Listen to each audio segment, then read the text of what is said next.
Environ un quart des Français ont un taux de cholestérol trop élevé. Cause, conséquence, on voit ça tout de suite avec mon invité.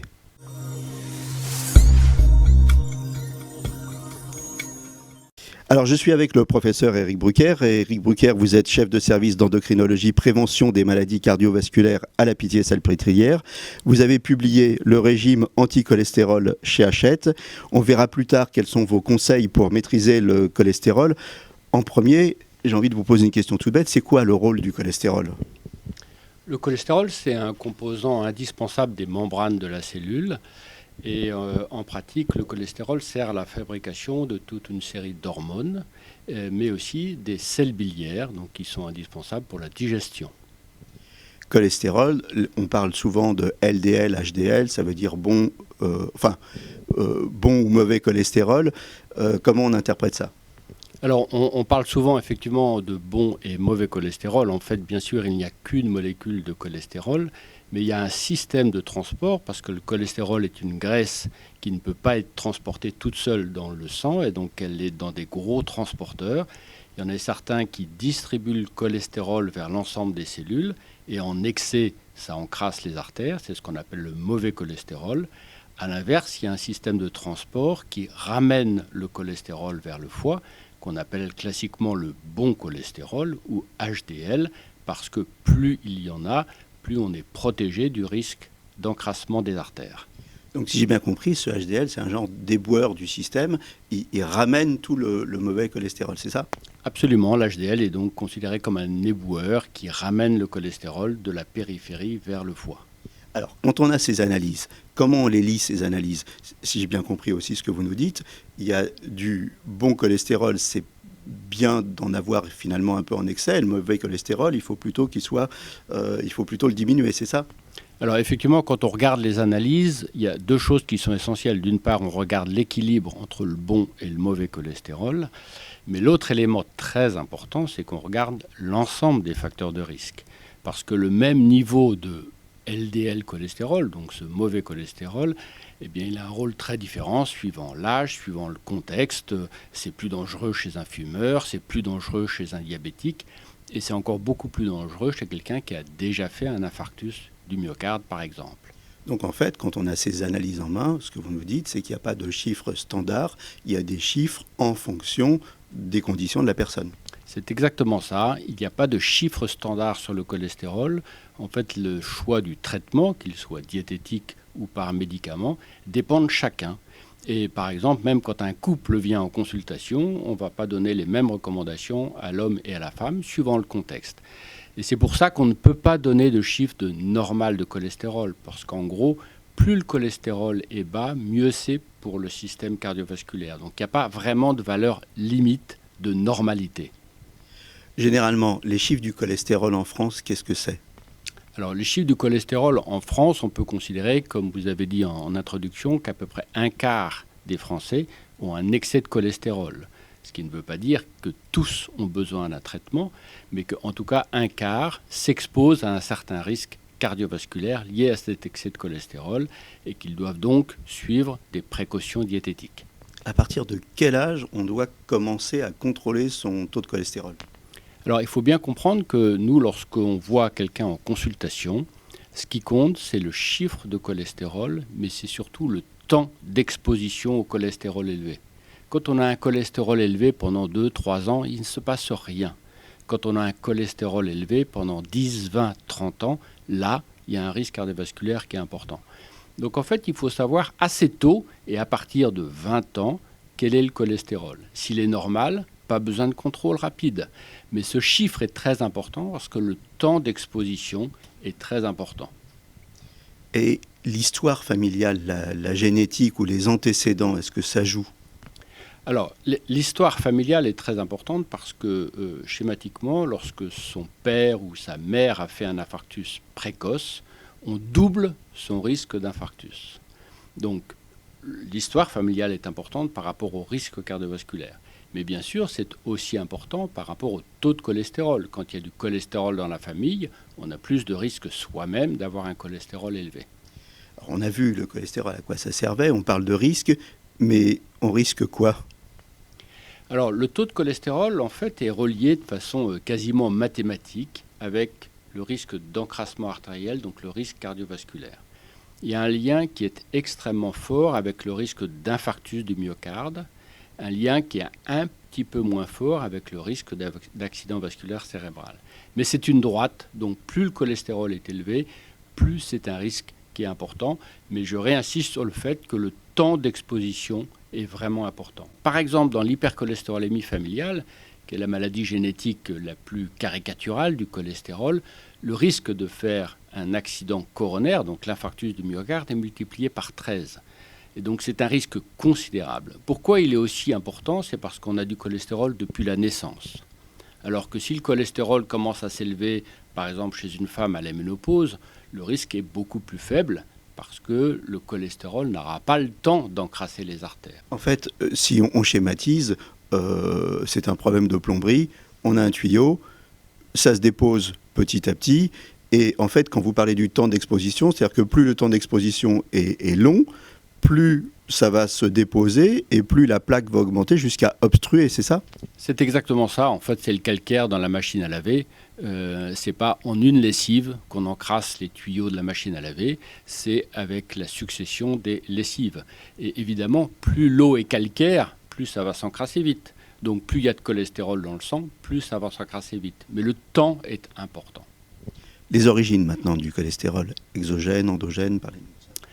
Alors, plutôt que de parler de cholestérol endogène et exogène, je pense qu'il faut bien comprendre que le taux de cholestérol est essentiellement médié par, d'une part, la génétique, donc ça, on n'y peut rien, et d'autre part, par des facteurs dans l'environnement qui déterminent le taux de cholestérol sont le poids, donc plus on est en surpoids, voire obèse, plus le cholestérol est élevé, la sédentarité, et beaucoup l'alimentation. L'alimentation joue vraiment un rôle essentiel dans le taux de cholestérol. Donc, en gros, la moitié du cholestérol est déterminée par la génétique et l'autre moitié par l'environnement, les facteurs d'environnement. La sédentarité, en quoi la sédentarité favorise l'augmentation du taux de cholestérol? Alors, la sédentarité, elle a un rôle relativement faible sur le taux de cholestérol. C'est un facteur dont on parle beaucoup parce que globalement, la sédentarité favorise les accidents cardiovasculaires. Mais elle favorise les accidents cardiovasculaires seulement pour une petite part par l'intermédiaire du cholestérol. Puisqu'en gros, quand on compare quelqu'un qui est sédentaire à quelqu'un qui a une activité physique régulière, par exemple la marche, disons 30 minutes par jour, il n'y a que 5% de différence en termes de LDL. Donc l'impact de la LDL, ce fameux mauvais cholestérol, l'impact de l'activité physique est assez faible. Et c'est à peu près 6 à 7 fois moins que la diététique. Alors, donc, ça nous amène à l'alimentation. L'alimentation, c'est le facteur principal. À quoi on doit faire attention? Aux graisses, déjà, je suppose? Alors, premier élément qui est important à comprendre, c'est que quand on a un excès de cholestérol dans le sang, on ne doit pas faire un régime sans graisse. C'est une erreur parce qu'un régime sans graisse, d'abord, ça déséquilibre la ration alimentaire et en plus, ça peut aggraver le taux de cholestérol, augmenter le taux de cholestérol. Comment? C'est vraiment un régime où on choisit ses graisses et il faut plutôt favoriser les graisses qui sont d'origine végétale. C'est comme l'orthographe, il y a toujours des exceptions. Donc l'exception pour les graisses végétales, c'est l'huile de palme. Et il faut diminuer l'ensemble des graisses animales qui sont saturées. Là encore, une exception, c'est celle du poisson. Donc en gros, plutôt maintenir les graisses végétales, sauf l'huile de palme, et diminuer les graisses animales, sauf celle du poisson. Donc ça, c'est le premier niveau de recommandation, bien choisir ses graisses. Ensuite, il y a des tas d'autres précautions qui sont utiles. Par exemple, manger beaucoup de fruits et légumes, parce qu'on sait que les fibres qui sont dans les fruits et légumes diminuent le cholestérol. Parmi les graisses, on parle des graisses trans parfois. Qu'est-ce que c'est que ces graisses trans? Comment on les repère? Et pourquoi il faut y faire attention? Alors, les graisses trans, ça a été l'objet de beaucoup de discussions. Effectivement, ce sont des graisses qui augmentent le cholestérol et le risque cardiovasculaire. C'est un problème relativement modéré en France, donc il faut faire attention à ne pas focaliser tout sur les graisses trans, que l'important c'est de diminuer l'ensemble des graisses animales. Les graisses trans, donc on en trouve dans un certain nombre de produits industriels, mais les industriels ont fait beaucoup d'efforts pour les diminuer, justement compte tenu de la toxicité. J'ai du cholestérol, donc en première intention, j'ai bien compris que pour faire baisser mon taux de cholestérol, avant les médicaments, je vais me bouger un peu, je vais être moins sédentaire, je vais faire un petit régime, et puis je vais faire attention à mon alimentation. Mais si tout ça, ça ne marche pas, alors les médicaments derrière, qu'est-ce que ça fait ? Alors, lorsque on n'y arrive pas par la diététique, par l'activité physique, par le contrôle du poids, on a recours aux médicaments si le risque cardiovasculaire est significatif. Donc, en gros, on divise la population en 3 grandes parties. Ceux qui sont à bas risque, en général, pas de médicaments. Ceux qui sont à haut risque, en général, il faut un médicament. Haut risque, ça veut dire haut risque de faire un infarctus ou une hémiplégie ou autre accident vasculaire. Et le risque intermédiaire, là, il faut décider en fonction du contexte. Comment on évalue alors les risques ? Alors, le risque, on le calcule avec l'âge, le sexe, l'ensemble des facteurs de risque, l'hypertension, le tabac, le diabète.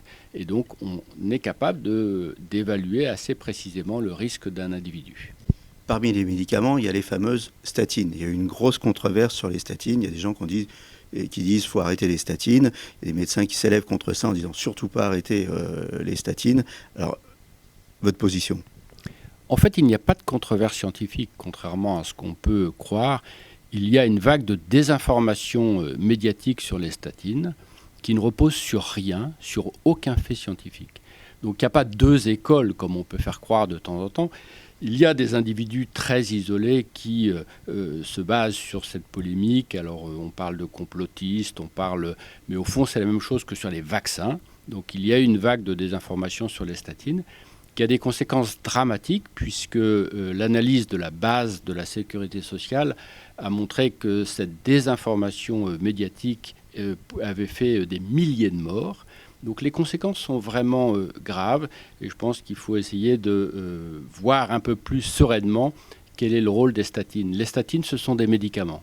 Elles ont largement démontré leur capacité à diminuer le risque cardiovasculaire. Maintenant, l'utilisation de médicaments avec son lot d'effets secondaires toujours possible doit être mesurée. Donc il y a des patients qui en ont vraiment besoin et c'est dangereux de les arrêter quand on en a vraiment besoin et d'autres patients qui n'en ont pas besoin. Et c'est le rôle du médecin de déterminer qui en a besoin. C'est dangereux de les arrêter et c'est dangereux aussi la mauvaise observance en fait, du traitement ou la prise de statine par intermittence, c'est pas bon non plus. Alors, de toute façon, quand on a besoin d'un traitement par statine, l'arrêter, quel que soit le mécanisme, est effectivement associé à une recrudescence des accidents. Et cette recrudescence est relativement rapide puisqu'on estime que dans les mois qui suivent l'arrêt d'un traitement par statine, quand on a déjà fait un infarctus, il y a une recrudescence du risque d'accident. Après les statines, quelles molécules dans les tuyaux ? Alors les statines, malheureusement, sont assez isolées puisque en dehors des statines, on n'a pas beaucoup de choix thérapeutiques. Alors il est vrai qu'il y a le développement de nouveaux médicaments, mais qui seront essentiellement donnés en plus des statines. Donc il ne faut pas penser qu'on va remplacer les statines rapidement parce que ces nouvelles molécules sont extrêmement chères et elles vont être très très réservées aux patients qui sont très à risque, qui sont résistants aux statines. Donc c'est une petite minorité finalement des patients. L'ADL aphérèse, qu'est-ce que c'est ? Lorsque les patients sous statine n'arrivent pas à avoir un taux de cholestérol adéquat par rapport à leur santé cardiovasculaire, on a recours à la LDL aphérèse, donc qui est une technique, on peut dire qu'elle ressemble un peu à la dialyse, qui consiste à faire passer le sang sur une colonne et à épurer le sang du mauvais cholestérol. Et donc on utilise ça surtout pour les formes très graves d'hypercholestérolémie familiale, celles qui donnent des accidents à partir de l'adolescence. Donc ce sont les formes à la fois rares mais gravissimes liées au cholestérol familial. Pour finir, alors quelques questions en bref d'idées reçues vues sur le net. Première idée reçue, je ne suis pas gros, je ne prends pas de poids, donc je n'ai pas de cholestérol. Non, il y a un lien entre poids et cholestérol, mais par exemple chez nous, la plupart des patients qui ont des hypercholestérolémies familiales, donc génétiques, voire parfois graves, ont un poids normal. Donc il faut faire attention, on peut avoir du cholestérol en étant tout maigrichon. La ménopause, ça protège du cholestérol? Non, la ménopause, au contraire, s'accompagne d'une augmentation du cholestérol, puisque les œstrogènes, donc les hormones féminines, font plutôt baisser le cholestérol. Donc, à la ménopause, il y a une accélération de l'augmentation du cholestérol avec l'âge. Je peux boire un petit coup de temps en temps parce que l'alcool, ça dissout les graisses. Alors, on dit que l'alcool dissout les graisses, c'est exactement l'inverse. C'est-à-dire que quand on boit trop, il y a des graisses qui s'accumulent dans le foie. Donc, c'est ce qu'on appelle la stéatose. Donc malheureusement, l'alcool ne dissout pas les graisses, sauf peut-être dans l'évier. J'aime bien les œufs, j'ai du cholestérol, les œufs c'est fini, c'est interdit pour moi. Il n'y a strictement aucun interdit quand on fait une diététique contre le cholestérol, parce que c'est l'ensemble des mauvaises graisses qu'il faut diminuer. Et donc chacun a son petit espace de liberté. Ceux qui aiment les œufs peuvent continuer à en consommer 2, 3 par semaine, peu importe le chiffre. Et donc c'est l'ensemble. Donc il n'y a pas d'interdit, il n'y a pas non plus d'aliment miracle. Je suis végétarien, donc j'ai pas de cholestérol. Les végétariens peuvent avoir du cholestérol comme les autres. Donc effectivement, les végétariens mangent moins de graisses animales, donc leur cholestérol est en moyenne un peu plus bas. Et effectivement, les végétariens font un petit peu moins de maladies cardiovasculaires que les autres. Je vous remercie. Vous voulez en savoir plus sur le cholestérol, on vous donne rendez-vous aux entretiens médicaux d'Anguin le 29 septembre. D'ici là, portez-vous bien.